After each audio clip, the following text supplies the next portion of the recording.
regulation.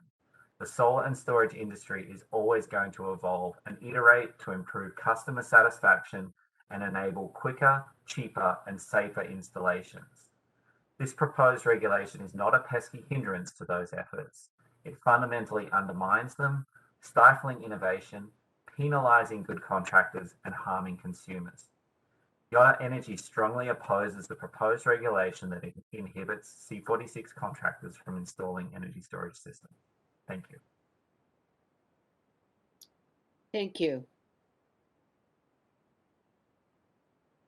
Shelley, Our next comment comes from someone identified as calling user 3.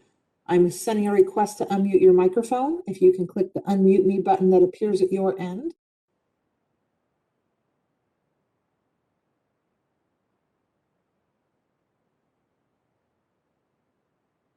Hi, can you hear me okay? We can. Okay, great. This is Bernadette Del Caro, Executive Director of the California Solar and Storage Association, CalSA. I want to just mention right off the top that we are in support of the motion as proposed, even with the timeframes discussed. We really have already shared in the packet we sent to you last week proposed alternative regulatory language that would set restrictions for the C46 contractor based on battery risk, size, and complexity consistent with current practices in the industry, and that would be supported by the handful of incidences raised in the Labor Center report. We're also working on providing you additional information and data to support this alternative and look forward to working with the legislative committee should the motion on the table prevail today. We also submitted to you last week a written critique of the many and very serious shortcomings of the Labor Center report and just encourage the board to take a close look at that. So we think that report does not support the regulations as proposed in the board packet this week. I want to highlight that we believe that the proposed rule, again, the one that appears in the board packet this week, is unlawful in a number of respects. And we've had the law firm Shute, Mahaley, and Weinberger review it and identify a number of ways that we believe violates the law. I mention this because that underscores, I think, the more expeditious route to a good outcome that the motion on the table provides. So I had a lot more to say, but I'm going to, in the interest of time, skip over that and just say that CalSA appreciates the opportunity to come to the table and work out a viable alternative to the regulations as proposed. We think we can both work with the board to improve public safety while also upholding all of the goals of clean energy, energy reliability, and diversity and opportunity within the clean energy industry of California. Thank you very much. Thank you. And our next comment comes from Bill Brooks. Bill, I've sent you a request to unmute your microphone. Okay. Thank you. Can you hear me? We can. Great. Appreciate the opportunity to speak before your illustrious board. And my name is Bill Brooks. I'm a registered electrical engineer in the state of California, as well as mechanical engineer in the state of California. Time has proven that the NECA IBEW claims and concerns that were raised nearly 5 years ago are actually false. There's been an enormous amount of water under the bridge since that time, and I just want to quickly talk about those things in the short amount of time that I have. But the California Residential Code has been significantly updated, and the building code and fire code related to energy storage systems. And I've been involved in a lot of that regulation. Also, the UL 9540 standard, which is a requirement of these systems in all cases, has been a very effective standard, and products have been dramatically improved in the last 4 or 5 years. And so we have the product reliability, the product safety and all has been extremely high. The permitting process is in place. I've been involved in developing permitting requirements that cities and local communities have been using. And also the inspection is a requirement. One of the board members mentioned inspection, that there should be an inspection process in place, and absolutely there should be, and there actually is. And I provide training through the California Building Officials, CALBO, which many of you are involved with and familiar with, and provide the training for energy storage systems for several years now. And so wanted to make sure that people understood that as one of the board members stated, that a lot of time has happened. That time is on the side of safety, and that time has actually shown that these systems are safe as installed, whether they be installed by C46s or C10s, and there's really no understood or proven difference between these, and so there's really no reason to change or to modify these requirements. I'm old enough to remember the very same issues being brought up about 15 to 18 years ago by IBEW and NECA. And by the way, I do training for IBEW and NECA as an engineer. I fully respect those organizations, but they brought up these same concerns for solar, and the California and the CSLB made the right choice at that point. C46 were continuing able to do these installs, and the safety record has been pristine. So that's what I want to make sure that everyone understands, and thank you for the time to address these issues. Thank you. And with that, I'm not seeing any other requests for comment. All right. Thank you very much, Shelley. And a motion has been made and all public comment received. It's important at this time to restate the motion. Susan, I could do that on behalf of the board if you'd like. Thank you. Okay, the motion before the board is for option 2. The motion is as follows. 1, refer this matter to the board's legislative committee. 2, direct staff to collect additional stakeholder input. 3, develop alternative regulatory language that may be acceptable to both the solar and electrical stakeholders. And 4, if no alternative language is ready for the March 2022 board meeting, present the current regulatory text in option 1 for the board's approval. Thank you. Thank you, Council, for restating that motion. Kayla, please call the roll. Okay, Susan Granzella. Aye. Frank Altamar is absent. Rodney Cobos. Aye. David De La Torre. Aye. Miguel Galarza. Aye. Donald Giratano. Aye. Diana Love. Aye. Michael Mark. Aye. Steve Pinelli. Aye. Cindy Rich. Aye. James Rain. Aye. Donnie Simpson. Aye. And Mary Tykert. Aye. Motion carries. Thank you. Thank you. So moving on, after the vote, Legislative Division Chair Jim Ruane, that concludes our item here. I now turn over the remaining legislative agenda items to you. Thank you, Chair Granzella. We will continue the Legislative Division agenda with item number 2, which is review, discussion, and possible action on legislative proposal that would update and clarify home improvement contract requirements. The content for this section begins on page 17 of your board packets.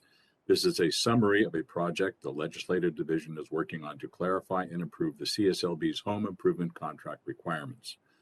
I had the pleasure of participating in a recent work group described in this document, and I thought it was very productive and informative. Chief of Legislation Mike Jemnetsky will provide the update on this item, which is not a voting item, but here for the board's information. Mike? Thank you, Chair, and good morning, members and members of the public.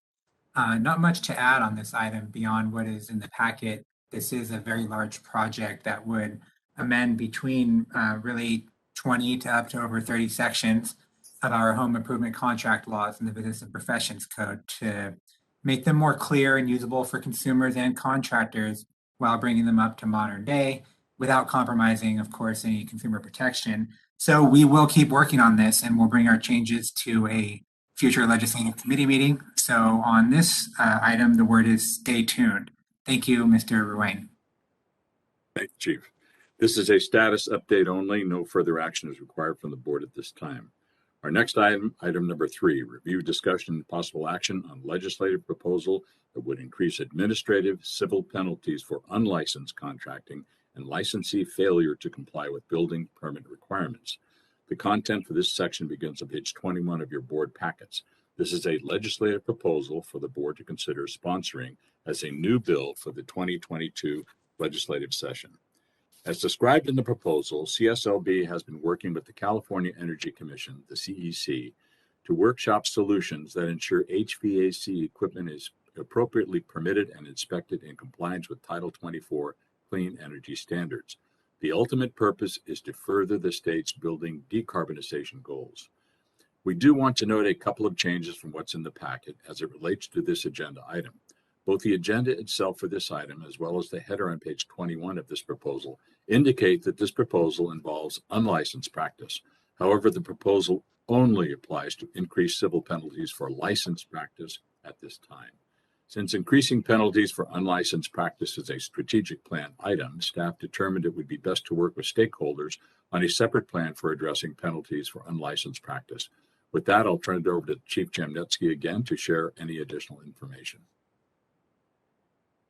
Yes, thank you, Chair. Yes, this proposal does apply to licensed contractors and administrative civil penalties that would be issued as a part of a citation.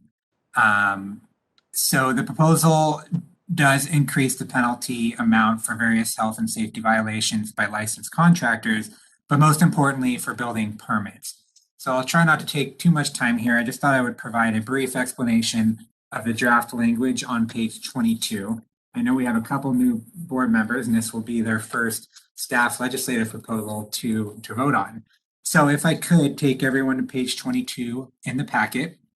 As you all likely know, the black text is existing law, and the red and blue text is what would be changed.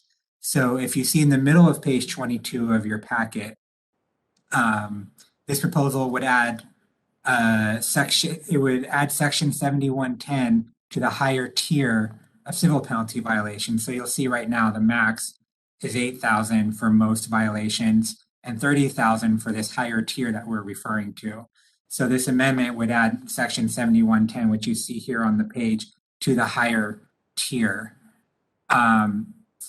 If you scroll to the bottom of the page, page 22, a new sentence in section 7110 is there related to building permits. But what I did want to say here is that CSLB, as many of you likely know, already has authority to assess a violation of the building permit laws. I do want to make that very clear. That authority is right there. We're going to scroll back up to the middle of the page. Right there in the middle of the page in the black language, violation of the building laws of the state. Right now, that language is used to apply to permits. So what this proposal would do is add some clarity here to make it really clear on the bottom of the page that permits are a violation. The failure to comply with permits are a violation of the law. We already have that authority, but this would make it very clear, and it would make it in the higher tier of violations, along with these other subdivisions here that are all health and safety code violations.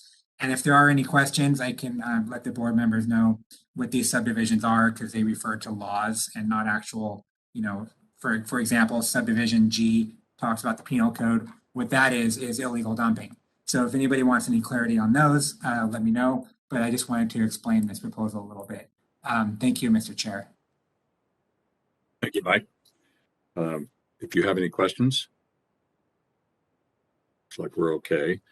The staff recommendation is as follows: that the full board approve sponsorship of the legislative proposal that increases administrative fines for a licensed contractor failing to comply with various state codes, including failing to comply with building permit requirements, and authorize staff to seek an author to carry this legislative proposal. And if an author is obtained, work with the author's office and any essential stakeholders on ensuring the success of the bill as it goes through the legislative process. Are there any comments from board members? Shelley, any public comment? Yes, we have several comments that have been submitted. Let me find them all. All right, first request was Heather Minner. Heather, I'm going to unmute or send you a request to unmute your microphone. You should get an unmute me button on your end to click that will unmute you.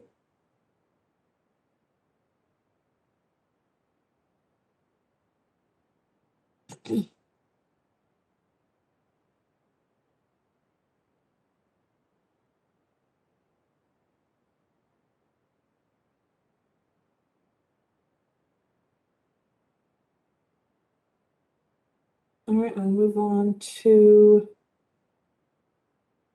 and I apologize if I'm mispronouncing your name, Rose Weeby. I'm going to send you a request to unmute your microphone. I know you submitted your comment in the text, but we prefer to have it read into the record, please. My name is Rose Weeby. I'm the Executive Director of CCIDC, the California Council for Interior Design Certification. Regarding item number D2, the CSLB law should be clarified to formally exclude certified interior designers or CIDs. Certified interior designers are not governed by Chapter 9. CIDs should not be required to add specific language to our interior design contracts that relates to the CSLB divisions Chapter 9. Our contractor certified interior designer contracts information can be found in the California Business Professions Code 5807. Regarding item number D3, also, again, CID should be excluded from this as they do not do installation and they do not contract, hire, or pay such individuals. Homeowners should not be permitted to skirt building permits when acting as homeowner GC or when they hire a GC directly, when they're aimed to seek out unlicensed persons and not pay them or make claims up as they go and get out of their bills. So really it's just to make sure that the language is clarified to not include certified interior designers as we have our own laws and do not practice under Chapter 9.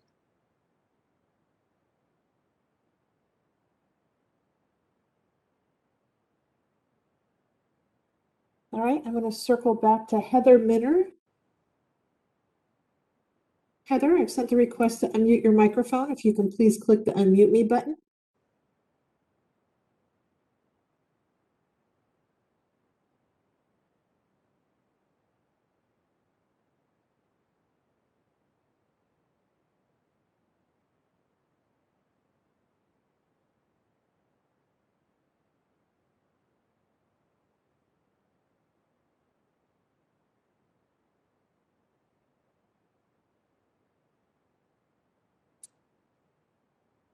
All right, Chair Granzella, unfortunately, I'm not getting any response out of Heather Minner, who submitted a request for comment, and I have no other requests at this time.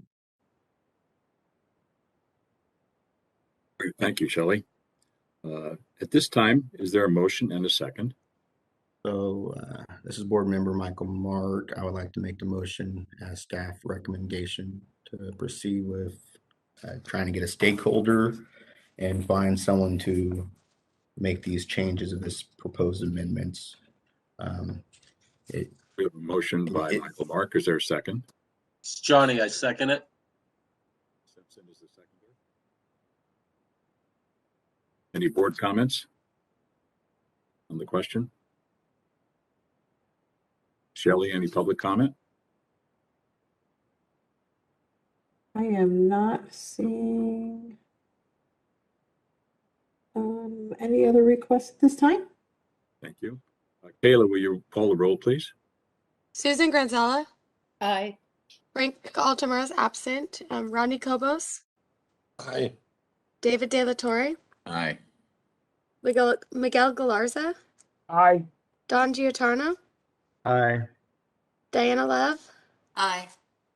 Michael Mark, Aye. Steve Pinelli, Aye. Cindy Rich, Aye. James Ruane, Aye. Johnny Simpson, Aye. and Mary Tykert. Aye. Motion carries. Thank you, Chair Granzella. That concludes the Legislative Committee update. Thank you very much. Thank you, Jim. And now we move on to agenda item E, Public Affairs. We're moving into the overview and update, and I turn it over to our Public Affairs Chair, Michael Mark. All right, thank you, Chair Granzilla. My name is Michael Mark, and I'm one of the board's public members, and this year I'm the chair of the Public Affairs Committee. The Public Affairs update begins on page 25 of your packet. The Public Affairs Office is the communications arm of CSLB, and the team works with the various media, conducts consumer and stakeholder outreach, maintains a social media presence, creates publications and videos to educate both consumers and licensees, and right now is broadcasting this message. I'd like to begin my public affairs report by highlighting some of the important work that the CSLB has undertook in response to the unprecedented wildfires in California. This summer and fall, CSLB provided in-person staffing at 9 local assistance centers in counties throughout California. The public affairs staff also coordinated additional outreach to congressional and state legislator offices, as well as building permits, departments, and chambers of commerce affected by the wildfires. CSLB as a enforcement team helped protect consumers and promoted only using licensed contractors in the disaster zones. Unfortunately, there was quite a bit of unlicensed activity going on, and homeowners were taken advantage of, and the enforcement team stepped up to help protect those consumers. In September, CSLB teamed up with the El Dorado County's District Attorney's Office to meet with survivors of the Caldor Fire. Enforcement statewide SWIFT team, for short, it's the statewide investigated fraud team, posted warning signs throughout affected disaster areas, including the town of Grizzly Flats, which lies close to the Caldor Fire's origin. In October, SWIFT investigators posted warning signs and conducted sweeps in Shasta County, close to the Frawn Fire burn area. Investigators also gave a presentation in Plumas County for residents impacted by the Dixie Fire. Enforcement staff continue to have an active presence in disaster areas.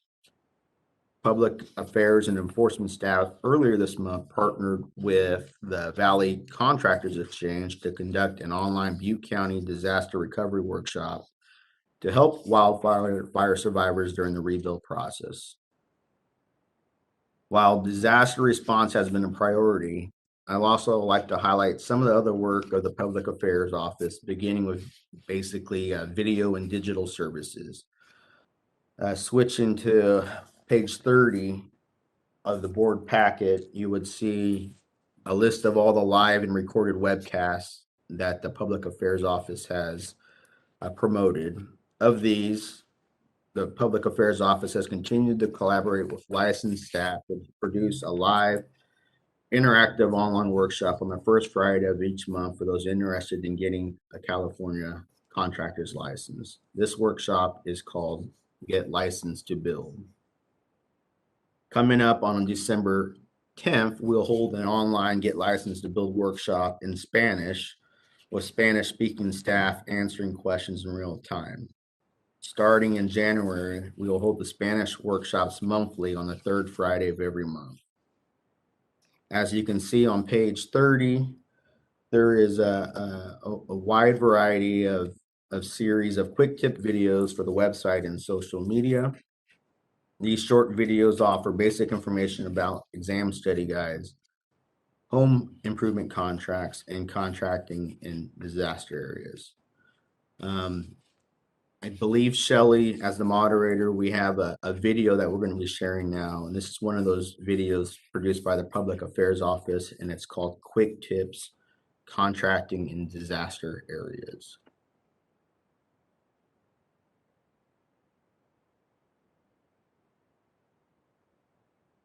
So I'm not sure if that's going to be Shelley playing the video or the other moderator from CSLB.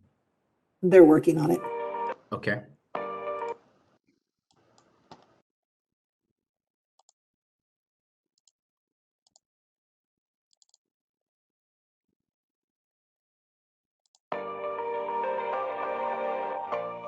As Californians recover from wildfires and other disasters, Many property owners will need to hire contractors for debris removal and rebuilding. In order to perform construction work costing $500 or more in combined labor and materials, you must have a valid California license from the Contractor's State License Board. This means you have met minimum experience requirements, have passed a criminal background check, and have obtained a license bond. You must also carry workers' compensation insurance if you have employees. Contracting without a license in a declared disaster area is a felony and may result in fines of up to $10,000 and even jail time. Here are the steps to become licensed. Submit an application. Establish minimum work experience at a journey level or higher, such as contractor, supervising employee, foreman, or owner-builder. Pass a 2-part trade and business and law exam, or qualify for an exam waiver. Secure a license bond, and provide workers' compensation for employees. If you're interested in getting your contractor's license, you can also check out our monthly Get Licensed to Build workshop, which explains in detail the steps to become a licensed contractor. The workshops are held every first Friday of the month from 10 a.m. to 12 p.m. You can register for an upcoming workshop by going to cslb.ca.gov and clicking on the banner at the top of the page. Property owners can also verify that a contractor is licensed or get referrals for licensed contractors by using the Find My Licensed Contractor and license check tools on our website. If you'd like to report unlicensed activity on an active job site, you can also click the Report Unlicensed Activity button on our homepage.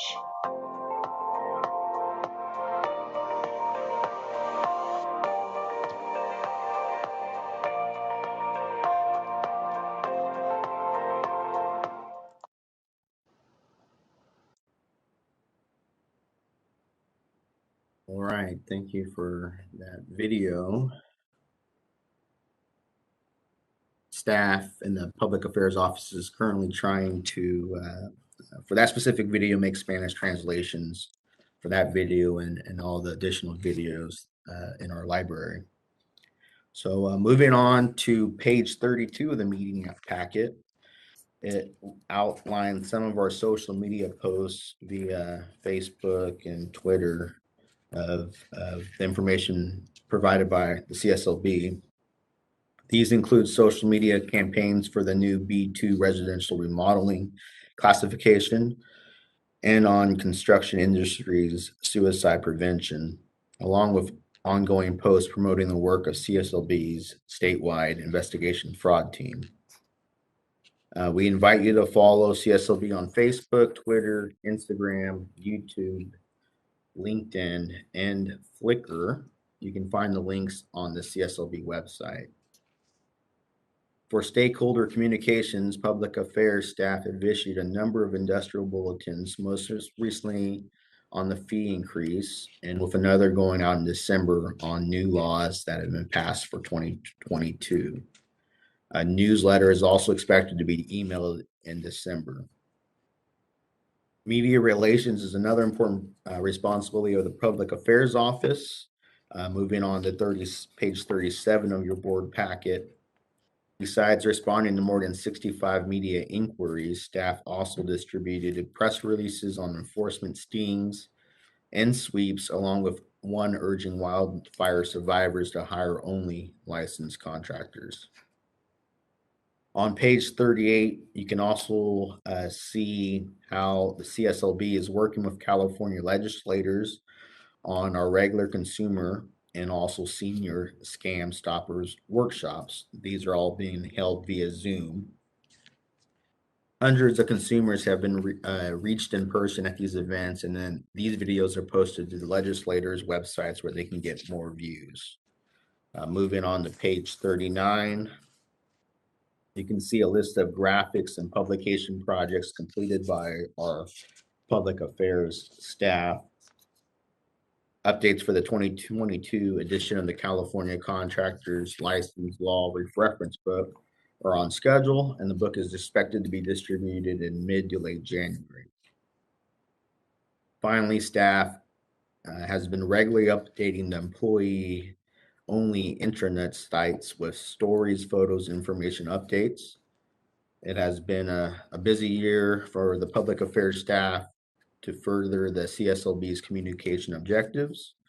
And would like to thank our entire team. And at this time, we're going to ask for comment, but since this is an informational only item, there is no action required from the board.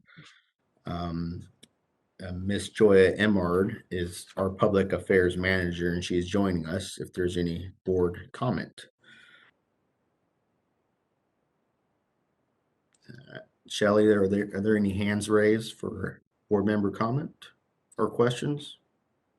I do not see any raised hands or any requests for comment in the Q&A or the chat.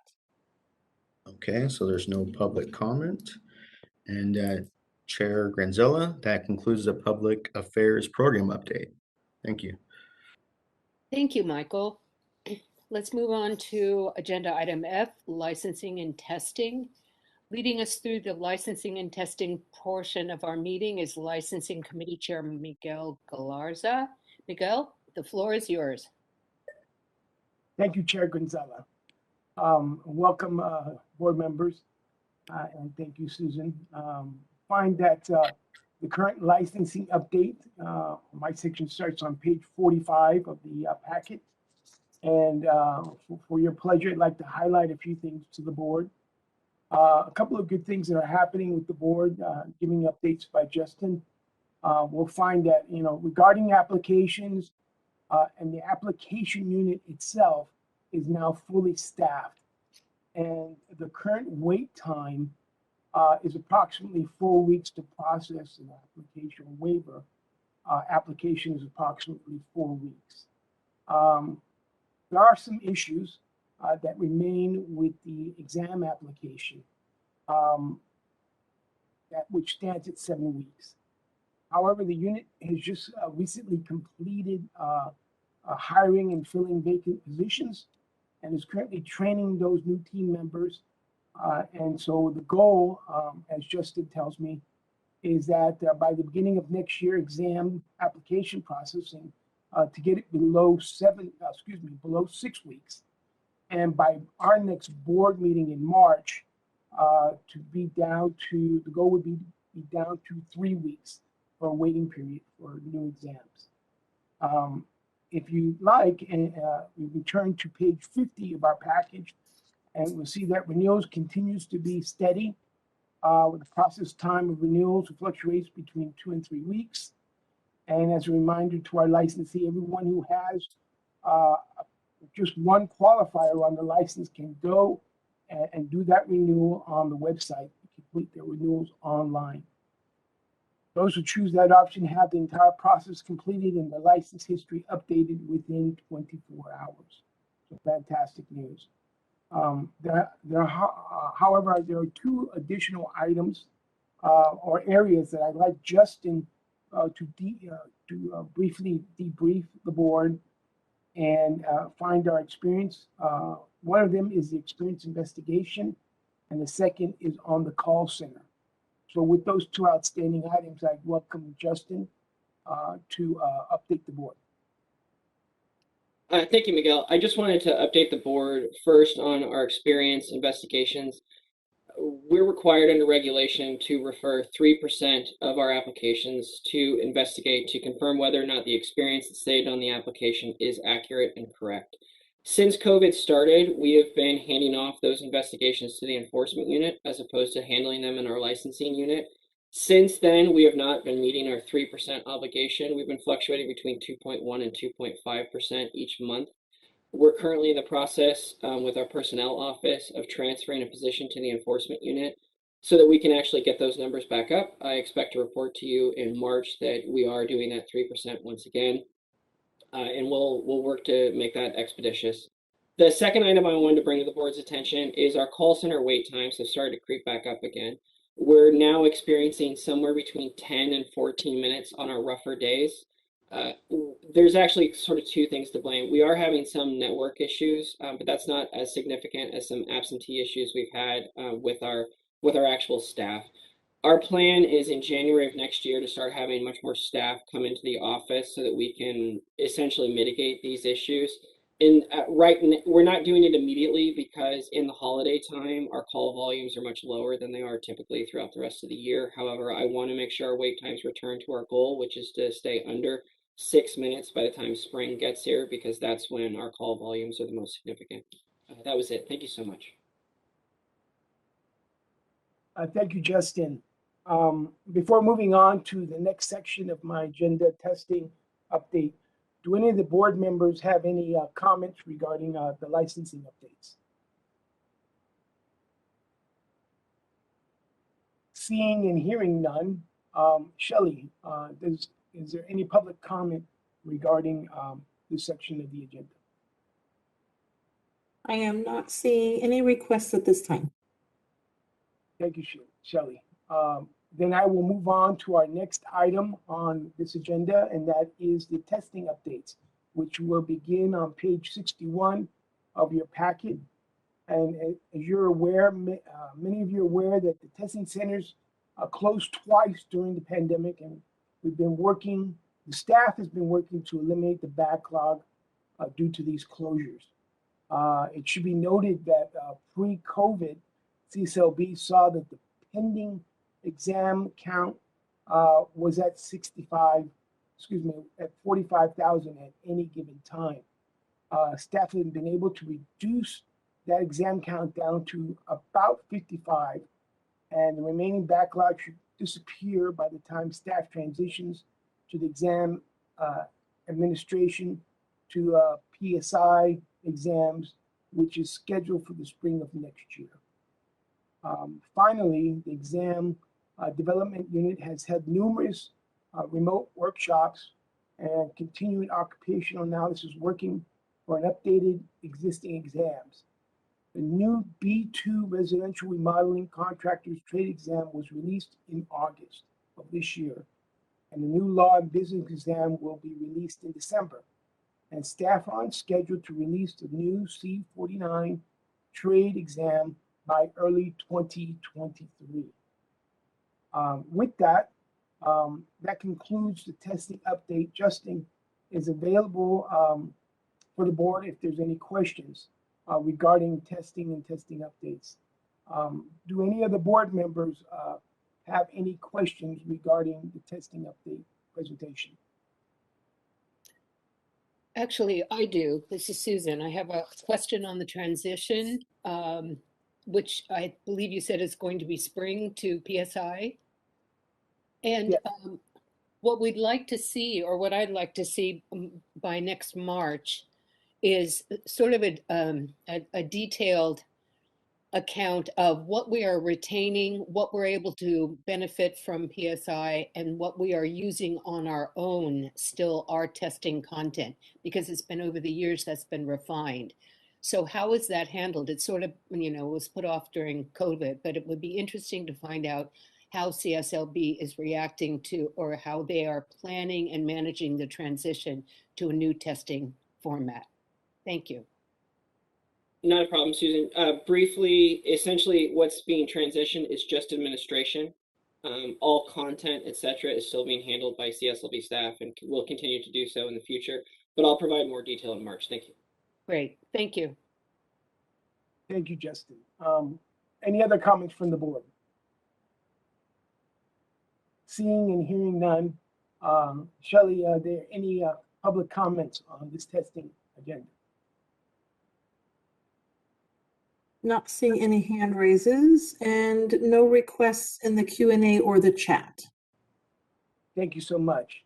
With that, I have one final item on my agenda. And as you, those of us that are new would not recall, but as a standard protocol, each year staff comes to the board to review potential of awarding of grants for construction management education account. And this year, 4 institutions applied. It should be noted that they are the same institutions that applied last year. And after reviewing the applications, staff proposed awarding grants to the following CMEA advisory committee based on the number of graduates each program had that academic year.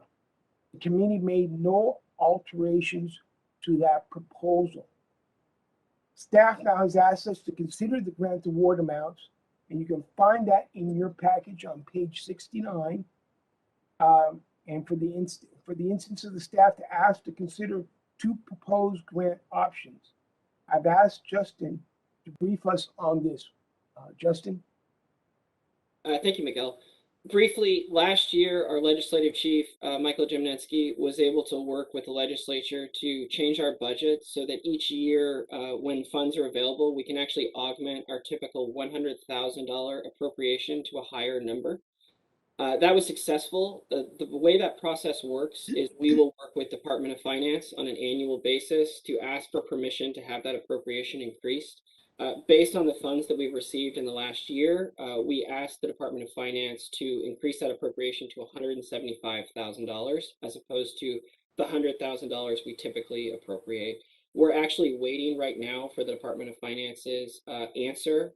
Based on that, we're proposing essentially that the board review two options. If the Department of Finance denies our request, then to approve our option to disperse the $100,000 worth of grants to the four institutions that apply. And in the alternative, if the Department of Finance actually approves our measure, then to approve our distribution of $175,000 to those four institutions based on graduates. That's it. Thank you. Thank you, Justin, for that information. And with that, I would like the board to consider the following motion regarding this item.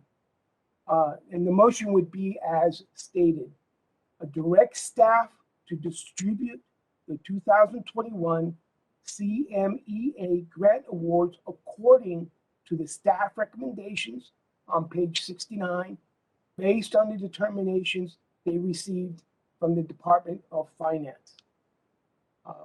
There is a motion on the floor. Second. Is there a first? Well, so moved. Second. Okay. Just so that I have the names of those individuals who made the motion, I apologize. Delatorre. Thank you, David. Second. Thank you. Staff, hopefully that's noted. Who is the second? Yeah, who is the second? Sorry. Rodney Cobos. Thank you. Thank you. Is there any other board member comments?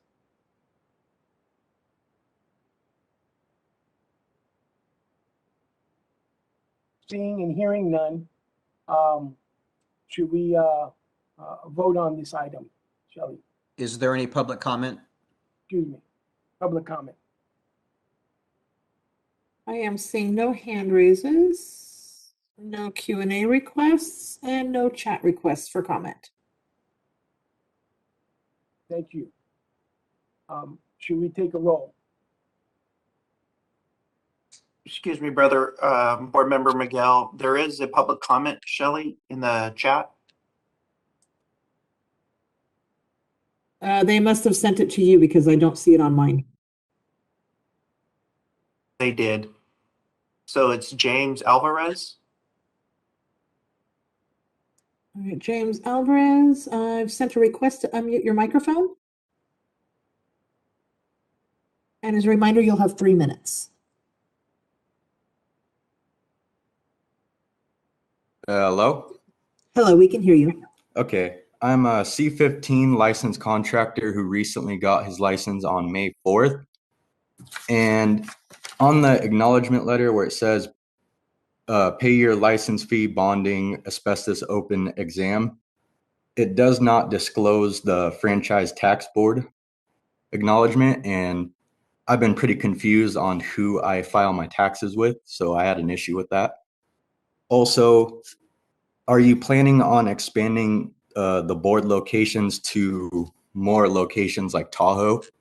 Because I know there's only 11, and if I lived in Tahoe, it'd be a 2-hour trip to get my license. And is the industry expert program still in effect for license holders? That's the only questions I have. Thank you.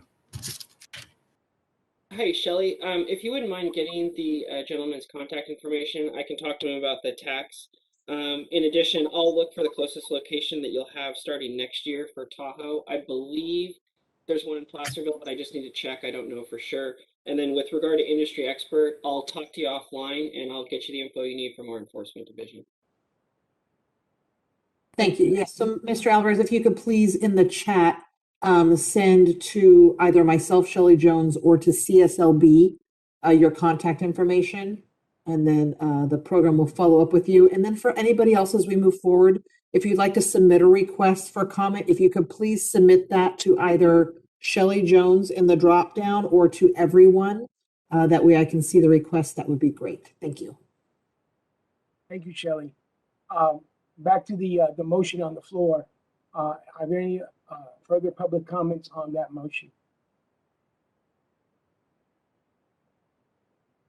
Hearing and seeing none, shall we do roll on this item? Susan Granzella, Aye. Rodney Cobos, Aye. David De La Torre, Aye. Miguel Galarza, Aye. Donald Giordano, Aye. Diana Love, Aye. Michael Mark, Aye. Steve Pinelli, Aye. Cindy Rich,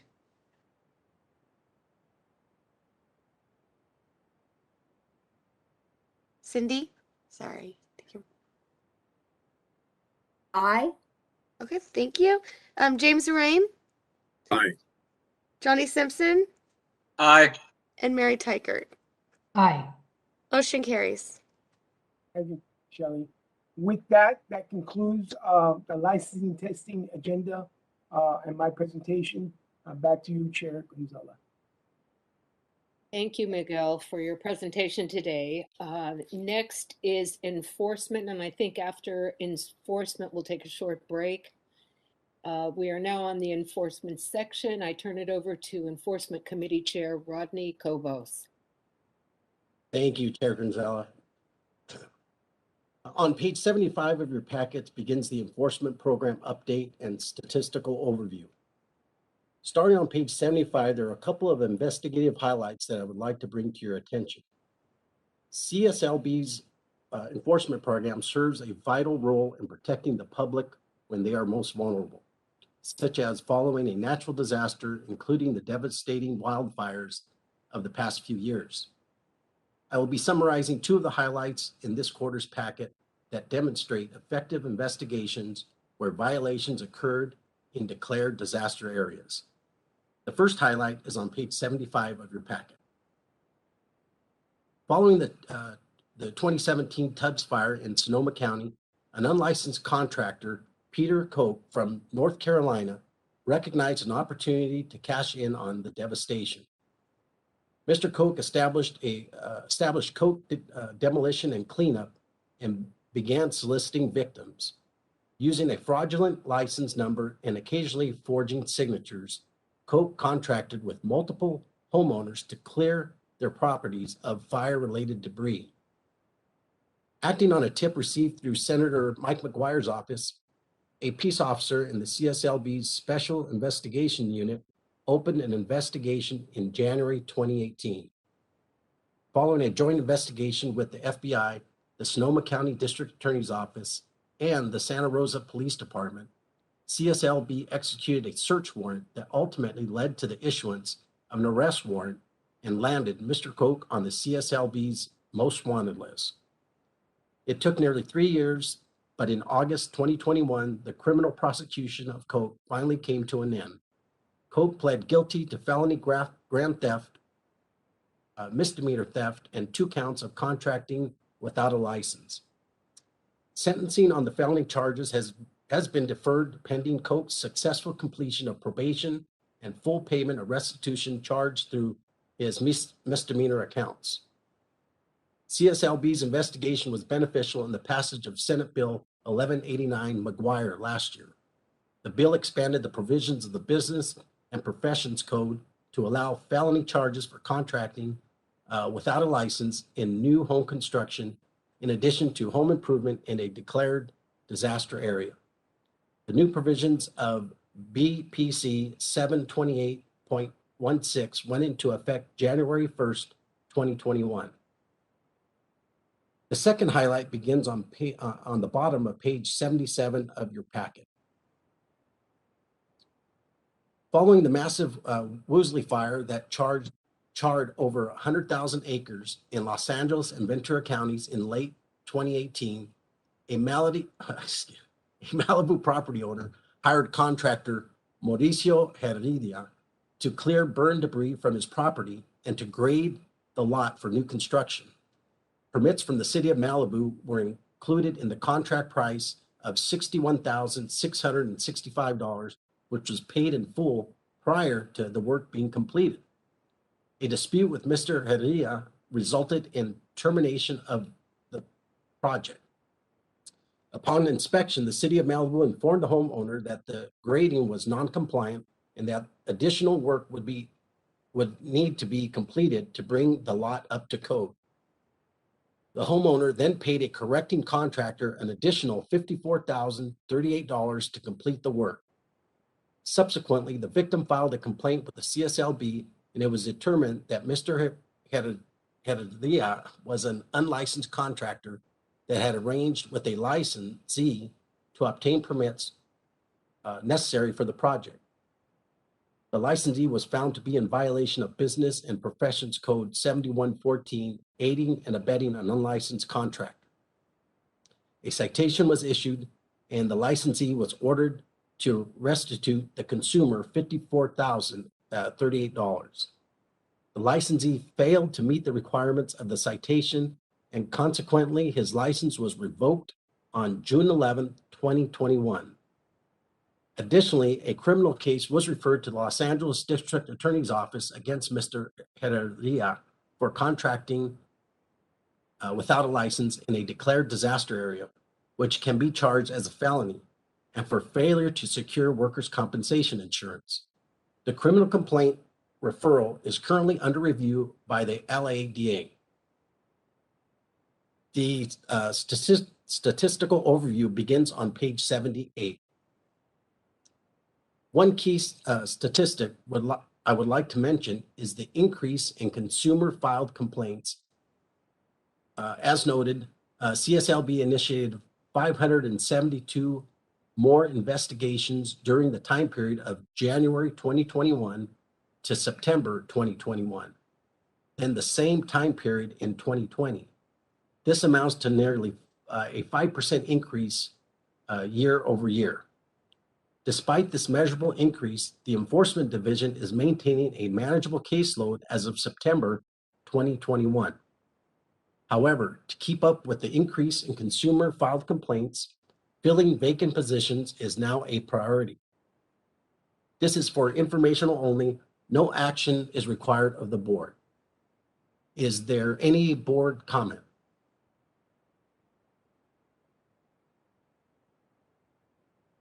Shelley, is there any public comment? I do not see any hand raises. No requests in the Q&A and no requests in the chat. Okay, I'll move on to item 2. Review and discussion of Assembly Bill 137 Solar Energy Restitution Program. We are on page 85 of your packet. This agenda item highlights the continued partnership between the California Public Utilities Commission and the Department of Financial Protection and Innovation and the Dolores Huerta Foundation to ensure effective and equitable restitution to homeowners who were financially harmed by a solar contractor when entering a contract after January 1st, 2016. As a quick reminder, Assembly Bill 137 established the Solar Energy System Restitution Fund and appropriated $5 million from the general fund. $4 million is available for restitution, and if needed, $1 million to pay for CSLB administrative costs. On October 13, 2021, CSLB staff partnered with the Dolores Huerta Foundation to host a bilingual English-Spanish webinar to inform and assist financially injured solar consumers on the steps necessary to file a solar energy system restitution program claim. The webinar content included eligible claims for restitution, where to locate solar energy system restitution program claim forms in both Spanish and English, the steps necessary to file an acceptable claim, and a timeline on when payments from the fund may be released and received. The successful interactive event was attended by solar victims, consumer advocates, members of the solar industry, and state agency partners. CSLB staff has conducted an initial review of the restitution claims received by November 1st, 2021. A total of 22 claim forms had been received, totaling a requested restitution amount of approximately $440,000. A working group has been formed to further review the claims, establish any necessary investigation needs, and determine final restitution amounts. They will be meeting in early December, and an update will be provided to the board at the next meeting. This is for informational. This is an informational item only, and no action is required of the board. Is there any board comment?